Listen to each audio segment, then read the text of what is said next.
नमस्कार दोस्तों, एक बार फिर से स्वागत है आप सभी का तुल्यारियस के इस डिजिटल प्लेटफॉर्म पर। और दोस्तों, जैसा कि इस समय हम बात करते हैं रोजाना रीट एसएसटी के कुछ इंपॉर्टेंट क्वेश्चंस के विषय में, तो आज फिर से प्रस्तुत हूँ आपके सामने कुछ और नए प्रश्न लेकर के जो रीट एसएसटी के पूरे सिलेबस पर आधारित है। और आज के जो क्वेश्चन है वो स्पेशली हमने आरबीएससी की जो बुक्स है वहाँ से लिए हैं दोस्तों। और दोस्तों सारे इंपॉर्टेंट क्वेश्चन हैं, बहुत ही अच्छे क्वेश्चन हैं। और दोस्तों अगर अभी तक आपने वीडियो को लाइक नहीं किया है तो लाइक कर दीजिएगा, और चैनल को सब्सक्राइब नहीं किया है तो कर लीजिएगा, क्योंकि इस तरह के क्वालिटी एजुकेशन वीडियो केवल आपको यहाँ और इसी चैनल पर मिलते हैं। तो चलिएगा शुरू करें आज के टेस्ट को। और अगर आप इस टेस्ट का पूरा लाभ उठाना चाहते हैं तो कमेंट जरूर कीजिएगा, और साथ ही साथ अपना स्कोर भी डालिएगा, ताकि आप देख सकें आपको कितना आता है और आपने कितना याद किया है। तो आज का हमारा पहला प्रश्न है, जांगल जनपद की राजधानी थी। तो दोस्तों क्या राजधानी थी? क्योंकि दोस्तों ये जो हमारे क्वेश्चन हैं वो आरबीएससी के हैं, तो इनका लेवल बहुत ज़्यादा हार्ड नहीं हो सकता है, लेकिन जो भी अच्छे प्रश्न बनते हैं उन सभी को यहाँ पर डालने की कोशिश की गई है। तो पहला हमारा प्रश्न पूछा जा रहा है आपसे कि जांगल जनपद की राजधानी थी अही, छत्रपुर, जोधपुर, बीकानेर या फिर जयपुर। इनमें से कौन सी थी जांगल जनपद की राजधानी? क्या है हमारा सही आंसर? दोस्तों फटाफट से कमेंट कीजिएगा ताकि हम उसको चेक कर सकें। तो दोस्तों हमारा जो सही आंसर है वो है नंबर 1। तो जांगल जनपद की राजधानी कौन सी थी? अही, छत्रपुर थी दोस्तों। अगला हमारा प्रश्न है, अर्जुनायनों ने किसके साथ मिलकर विदेशी क्षत्रपों को हराया था? मालव के साथ में, शूरसेन के साथ में, मेवाड़ के साथ में या फिर आर्यों के साथ में? अर्जुनायनों ने किसके साथ मिलकर विदेशी क्षत्रपों को हराया था? दोस्तों अच्छा प्रश्न है, थोड़ा सा अलग भी है, आपको आंसर बताना है, कमेंट कीजिएगा। और कमेंट अगर आपने कर दिया है तो आंसर चेक कर लेते हैं। सही आंसर हमारा क्या है? सही आंसर है हमारा नंबर 1, मालव के साथ में मिलकर के। तीसरा प्रश्न देखें तो दोस्तों तीसरा प्रश्न आपसे पूछ रहा है कि किस काव्य में अलाउद्दीन खिलजी ने रणथंभौर विजय का वर्णन किया है? यानी अलाउद्दीन खिलजी की जो रणथंभौर विजय है उसका वर्णन हमें किस पुस्तक में पढ़ने को मिलता है? पृथ्वीराज विजय में मिलता है, हमीर महाकाव्य में मिलता है, दलपत विजय में मिलता है या फिर दलपत विलास में मिलता है? दोस्तों क्या है हमारा सही आंसर? यानी उस पुस्तक का नाम आपको बताना है जिसमें रणथंभौर विजय के बारे में जानकारी हमें प्राप्त होती है अलाउद्दीन खिलजी की। तो चलिए चेक कर लेते हैं सही आंसर हमारा क्या है। सही आंसर हमारा नंबर 2 यानी हमीर महाकाव्य है, उससे हमें जानकारी प्राप्त होती है। अगला हमारा प्रश्न है दोस्तों, नाचता हुआ मोर पक्षी जो है वो किस सभ्यता में मिला है? हमें कौन सी सभ्यता में नाचते हुए मोर पक्षी के उल्लेख मिलते हैं? जानकारी मिलती है बैराठ में, बालाथल में, गणेश्वर में या फिर आहड़ में। दोस्तों कहाँ पर ये प्राप्त होती है? क्या है हमारा सही आंसर? आपको फटाफट से कमेंट करके बताना है। चलिए दोस्तों चेक करें, सही आंसर है हमारा नंबर 1, बैराठ से हमें प्राप्त होता है। दोस्तों कहाँ से प्राप्त होता है? नाचते हुए मोर के जो उल्लेख है वो हमें जानकारी कहाँ से प्राप्त होती है? बैराठ से। अगला हमारा प्रश्न है, सभ्यताओं में जितनी भी सभ्यताएं हैं उनमें सबसे पहले किस धातु का प्रयोग किया गया था? दोस्तों बहुत ही अच्छा प्रश्न है हमारा। बहुत सारी धातुओं की जानकारी हमें मिलती है अलग अलग सभ्यताओं में, तो यहाँ आपको बताना है सभ्यताओं के अंतर्गत किस धातु का प्रयोग जो है वो सबसे पहले किया गया था? तांबा, लोहा, सोना या फिर कांसा का? क्या है दोस्तों हमारा सही आंसर? फटाफट से कमेंट कीजिएगा।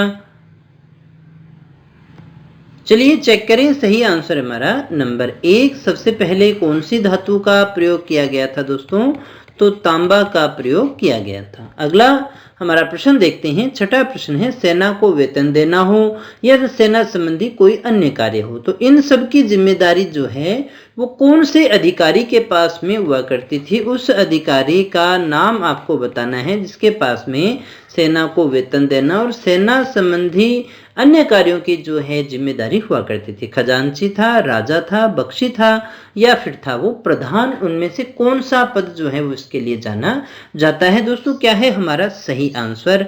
अगर कमेंट कर दिया है तो चेक कर लीजिएगा दोस्तों। हमारा सही आंसर है इस प्रश्न का वो है नंबर 3, वो था बख्शी। बख्शी के पास में हुआ करते थे सेना संबंधी कार्य। 7वां हमारा प्रश्न आपसे पूछ रहा है कि राजस्थान का पहला निर्वाचित मुख्यमंत्री कौन था? पालीवाल कर लीजिएगा दोस्तों इसको। राजस्थान का पहला निर्वाचित मुख्यमंत्री, पहला मुख्यमंत्री नहीं दोस्तों, ध्यान दीजिएगा, निर्वाचित जिसका चुनाव हुआ, जिसका निर्वाचन हुआ, मोहनलाल सुखाड़िया थे, टीकाराम पालीवाल थे, जयनारायण व्यास थे या फिर हरिदेव जोशी थे? कौन थे दोस्तों? क्या है हमारा सही आंसर? कमेंट कीजिएगा। आसान प्रश्न है दोस्तों, पहले भी मैंने कहा ये जो प्रश्न है वो आपकी आरबीएससी से हैं तो फिर आसान तो होने ही हैं, राजस्थान अध्ययन के प्रश्न हैं। तो सही आंसर बता दीजिएगा। सही आंसर हमारा नंबर 2, वो थे दोस्तों टीकाराम पालीवाल। अगला हमारा प्रश्न है भारत का पहला वायसराय कौन था? इनमें से आपको बताना है दोस्तों भारत का पहला वायसराय कौन था? इनमें से विलियम बेंटिक था, माउंटबेटन था, लॉर्ड कैनिंग था या फिर टीकाराम पालीवाल था?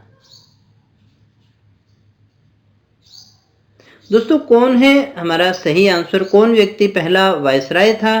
तो दोस्तों हमारा सही आंसर है वो है नंबर 3, लॉर्ड कैनिंग।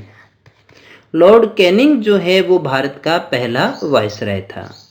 अगले प्रश्न को देखते हैं दोस्तों। जो 9वां हमारा प्रश्न है, पश्चिमी राजस्थान में जल संरक्षण के लिए घर में बनाई गई कुएं-नुमा जो संरचना होती थी वो क्या कहलाती है? खड़ीन है, जोहड़ है या फिर टांका है?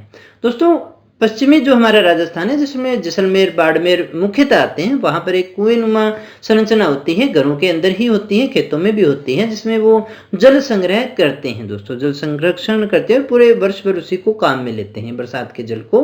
तो आपको बताना है वो संरचना क्या कहलाती है। क्या है सही आंसर? अब तक आपने कमेंट कर लिया होगा, चेक कर लेते हैं। सही आंसर हमारा नंबर 3, टांका। क्या कहते थे हम दोस्तों? उसको टांका कहते हैं। अगला हमारा प्रश्न है, मरुस्थलीय राजस्थान में सर्वाधिक बोया जाने वाला खाद्यान्न कौन सा है? दोस्तों यहाँ प्रश्न आपसे पूछा जा रहा है खाद्यान्न जो कहाँ बोया जाता है, पश्चिमी राजस्थान के हैं या फिर जो हमारा मरुस्थलीय राजस्थान है वहां पर सर्वाधिक जो खाद्यान्न है वो कौन सा बोया जाता है? गेहूं, बाजरा, चावल या मक्का? क्या है दोस्तों हमारा सही आंसर? तो दोस्तों हमारा जो सही आंसर है वो है नंबर 2, बाजरा बोया जाता है। ये विशेषतः आप देखिए हनुमानगढ़, गंगानगर वाला ये वाला क्षेत्र, जयपुर वाले क्षेत्र, यानी ये मैदानी भागों में होता है, विशेषतः मैदान में मिलेगा आपको, ये होता है। मक्का विशेषतः मेवाड़ के अंदर, मक्का कहाँ है? मेवाड़ में देखते हैं अपने खाद्यान्न के रूप में। अगला हमारा प्रश्न है, राजस्थान के आदिवासियों का सबसे बड़ा मेला कौन सा है? दोस्तों सबसे बड़ा मेला आपसे पूछा जा रहा है जो कि आदिवासियों से संबंधित है। करणी माता का मेला है, बेणेश्वर मेला है या बाबा रामदेव जी का मेला है या खाटू श्याम जी का मेला है? कौन सा है दोस्तों आदिवासियों का सबसे बड़ा मेला? बड़ा ही आसान सा लेकिन इंपॉर्टेंट क्वेश्चन है। क्या है सही आंसर दोस्तों? चेक कर लेते हैं। सही आंसर है हमारा नंबर 2 है, बेणेश्वर है दोस्तों। कौन सा है? बेणेश्वर। अगले प्रश्न की बात करें, 12वां हमारा प्रश्न आपसे पूछ रहा है, राजस्थान में सदाबहार वन मिलते हैं, कौन से स्थान पर मिलते हैं? उष्णकटिबंधीय सदाबहार वन जो है आपको मिलते हैं वो कहाँ मिलते हैं दोस्तों? कोटा में मिलते हैं, करौली में मिलते हैं, माउंट आबू में मिलते हैं या फिर उदयपुर में मिलते हैं? क्या है दोस्तों हमारा सही आंसर? फटाफट से कमेंट करके बता दीजिएगा। तो दोस्तों हमारा जो सही आंसर है वो है नंबर 3। कहाँ मिलते हैं दोस्तों? माउंट आबू में मिलते हैं। तो ये हमारा सही आंसर है। सेवण घास किस जिले में मिलते हैं? बहुत अच्छा, बहुत इंपॉर्टेंट क्वेश्चन है। सेवण घास अपने आप में एक प्रश्न है जिसमें से बहुत सारे प्रश्न निकलते हैं, चाहे वो मावट हो, चाहे देखिए लाठी सीरीज हो, चाहे सेवण घास हो, गोडावण पक्षी हो, ये सारी जो बातें हैं वो रिलेटेड है सेवण घास से। तो दोस्तों कहाँ है? जयपुर में, बीकानेर में, जोधपुर में या फिर जैसलमेर में? सेवण घास जो है वो सर्वाधिक किस जिले से प्राप्त होती है? तो सही आंसर है हमारा नंबर 4 है, जैसलमेर से हमें मिलती है। जिले की बात करें तो दोस्तों अगला हमारा प्रश्न है, जस्ता शोधक संयंत्र कहाँ स्थापित किया गया? जस्ता शोधक संयंत्र जो है वो कहाँ स्थापित किया गया? देबारी उदयपुर में, चंदेरिया चित्तौड़गढ़ में, बीछवाल चित्तौड़गढ़ में या फिर भाडला जोधपुर में? कहाँ स्थापित किया गया है दोस्तों जस्ता शोधक संयंत्र? क्या है हमारा सही आंसर? फटाफट से चेक कर लीजिएगा। सही आंसर हमारा नंबर 1 है, देबारी उदयपुर में। कहाँ पर है दोस्तों? देबारी उदयपुर नामक जो स्थान है वहां पर।